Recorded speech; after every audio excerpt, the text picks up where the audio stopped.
दोस्तों, क्या आप नहीं जानना चाहते हैं कि फ्यूचर में फ़्लाइट्स की उड़ानें कैसी होंगी? तो चलिए आपको फ्यूचर की ट्रिप पे लेकर चलते हैं। तैयार हो जाइए, शुरू करते हैं हमारा फ्यूचर का फ़्लाइट टूर।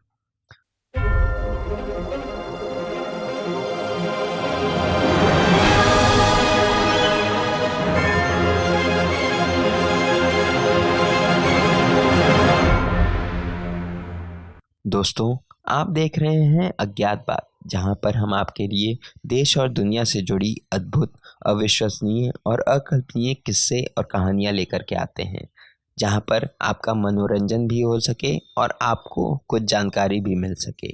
तो अगर आपने अब तक हमें सब्सक्राइब नहीं किया है, तो प्लीज़ हमें सब्सक्राइब कर लीजिएगा ताकि आप हमसे जुड़े रहें और ये रोचक वीडियोस आप तक सबसे पहले पहुंचाई जा सके। इससे पहले कि हम आपको फ्यूचर की यात्रा पर लेकर चलें, हमारे पास आपके लिए एक सवाल है। क्या आपने कभी क्रिस्टल केबिन अवार्ड्स के बारे में सुना है? अगर नहीं, तो हम ये बता दें कि वो एविएशन इंटीरियर डिज़ाइंस के ऑस्कर्स के समान होते हैं और आज हम इन्हीं के कुछ रीसेंट विनर्स के बारे में जानेंगे। तो चलिए सबसे पहले मिलते हैं स्काईनेस्ट से। इनके पास एक लाइव फ्लैट बेड नेस्ट है जो इकोनॉमी क्लास में सफ़र करने वाले लोगों के लिए है। ये नेस्ट लंबी दूरी की फ़्लाइट्स के लिए बनाए गए हैं।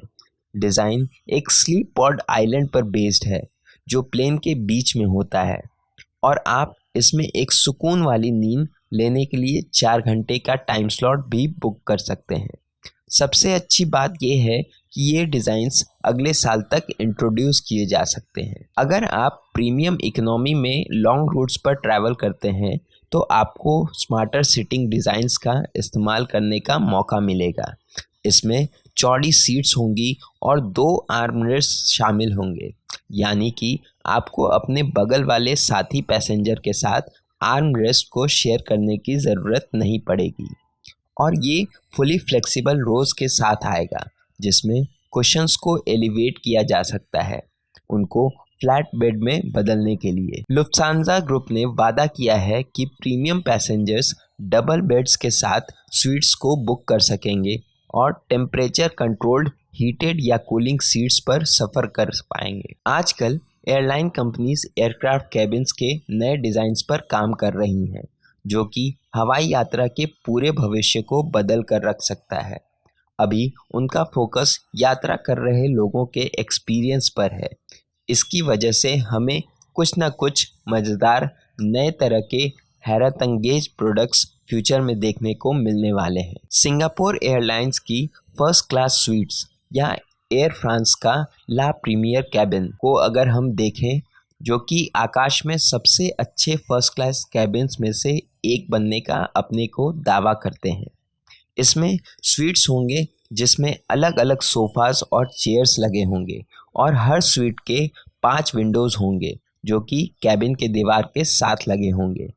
इससे ये सबसे ज़्यादा लंबा फर्स्ट क्लास स्वीट बन जाएगा।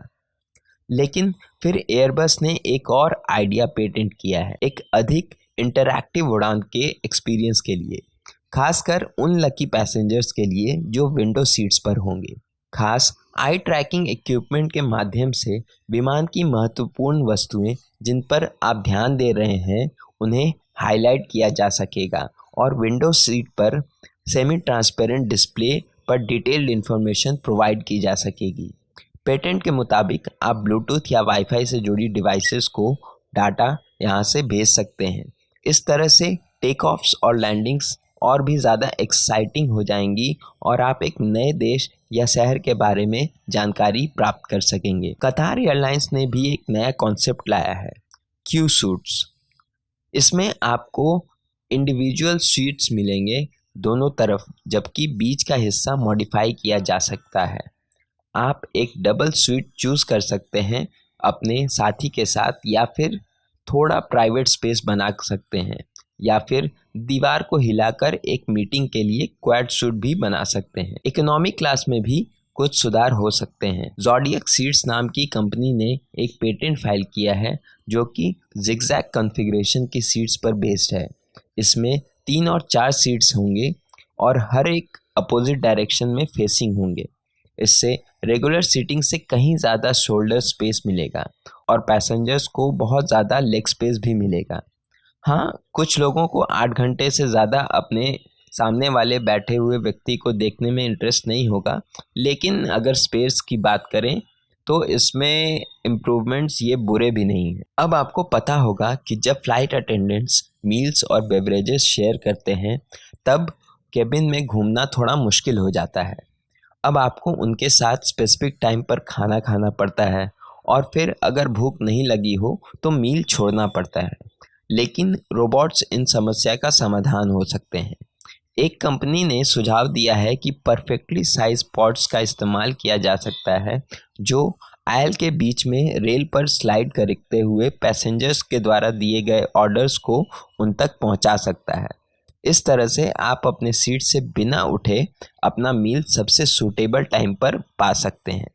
अनफॉर्चुनेटली ये आइडिया 60 साल पहले फाइल किया गया था और अभी तक इम्प्लीमेंट नहीं हुआ, पर शायद ये इतना बुरा भी नहीं है। इन फ्लाइट मील सर्विस के साथ जुड़ा एक और आइडिया आया है जो कि एआई के इस्तेमाल पर बेस्ड है। इसके बनाने वालों के मुताबिक ये टेक्नोलॉजी रिकॉर्ड करेगी कि पैसेंजर्स अपने ट्रेस पर क्या छोड़ते हैं और फिर इस डेटा का इस्तेमाल कर आगामी फ्लाइट्स में केटरिंग प्लान्स को बेटर किया जा सकेगा।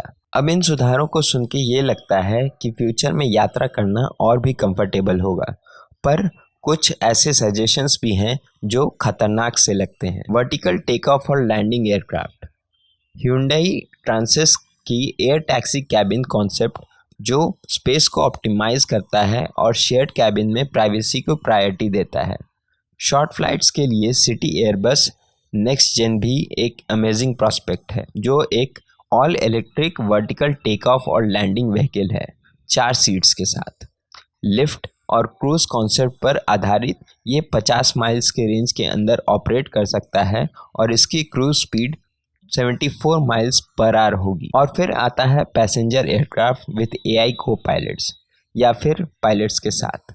कुछ एक्सपर्ट्स का कहना है कि प्लेन्स फुली ऑटोमेटेड बेसिस पर उड़ने लायक हो चुके हैं, लेकिन हर कोई इस आइडिया से सहमत नहीं है। एक माहिर पायलट एक कॉम्प्लेक्स सेफ्टी सिस्टम का हिस्सा है जो रिस्क को कम करता है और पैसेंजर्स को सुरक्षित रखता है। पायलट्स को नेविगेटर, टेक्नीशियन, इंजीनियर और मौसम के एक्सपर्ट्स के साथ भी ट्रेनिंग दिलाई जाती है। एक आम वर्किंग डे में एक पायलट को ग्राउंड क्रू, दूसरे air crew, cabin crew, air traffic control और पैसेंजर्स के साथ डील करना पड़ता है। ये काफ़ी सारे काम हैं और मत भूलिए कि उनको एविएशन टर्म्स के अलावा इंटरपर्सनल लेवल पर भी अच्छे से कम्युनिकेट करना होता है। क्या एआई भी ये सब चीज़ें कर पाएगा? खैर, ये तो वक्त ही बताएगा। लेकिन चलिए लौटते हैं उड़ान यात्रा के भविष्य से सबसे हिम्मती आइडियाज़ पर। कुछ एक्सपर्ट्स का कहना है कि लगभग 2040 के आसपास आप एक हाइपरसोनिक प्लेन राइड का आनंद उठा सकते हैं।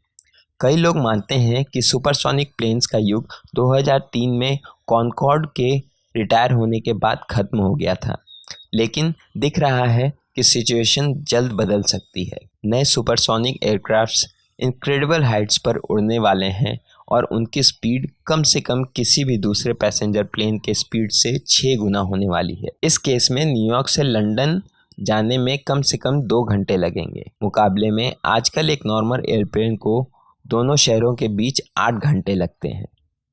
वैसे आप 2050 में एक प्लेन को पहचान नहीं पाएंगे।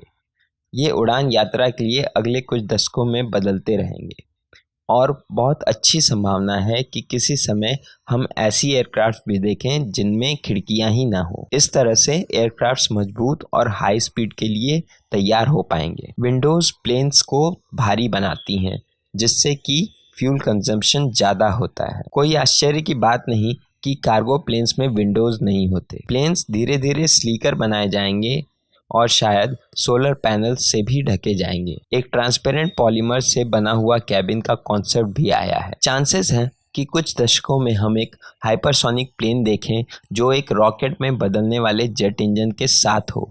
लिक्विड ऑक्सीजन एग्जॉस्ट में इंजेक्ट किया जाएगा जिससे इंजन्स एक रॉकेट में बदल जाएंगे। ये एयरक्राफ्ट को बहुत ही तेज़ स्पीड तक पहुंचाने में मदद करेंगे और लौटने पर इंजन एक रेगुलर जेट इंजन में बदल जाएगा। तो ये कॉन्सेप्ट सुनने में जितने अच्छे लगते हैं उतने ही थोड़े डरावने भी। तो आपको ये कॉन्सेप्ट्स अच्छे लग रहे हैं या डरावने, हमें कमेंट्स में ज़रूर बताइए। मिलते हैं आपसे अगली वीडियो में ऐसी ही कुछ इंटरेस्टिंग चीज़ें लेकर।